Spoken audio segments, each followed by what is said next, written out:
এই গরমে বাইরের খাবার খাবে, তাও আবার একটু হালকা পাতলা খুঁজছো, তো চলে আসুন নাগের বাজারে।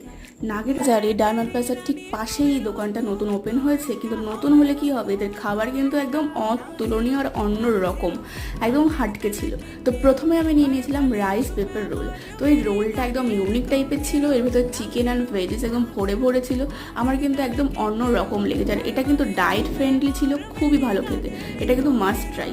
তারপরে আমি নিয়ে নিয়েছিলাম এই চিকেন ভাপা, যার দাম ছিল মাত্র 60 টাকা। দামে কম মানে ভালো যে কথাটা আছে সেটা এদের জন্য একদম প্রযোজ্য। এদের প্রত্যেকটা খাবার ইউনিক আর অনেক সুন্দর, যেটা অন্য কোথাও আমি খাইনি। তো এরপরে নিয়ে নিয়েছিলাম এই স্ট্রিম চিকেন মোমোটা, যা ছিল 6 পিস, 50 টাকা মাত্র। আর এর সাথে যে স্যুপটা দিয়েছিল এটা কিন্তু একদম অন্যরকম, এর আগে এরকম স্যুপ আমি কখনো খাইনি। এরপরে নিয়ে নিয়েছিলাম হচ্ছে ফিশ ভাপা, যেটার দাম ছিল মাত্র 70 টাকা। এটা কিন্তু অন্য রকম, মানে আলাদা লেভেলের খেতে। তো কেমন লাগলো ভিডিওটা অবশ্যই জানিও, লাইক কমেন্ট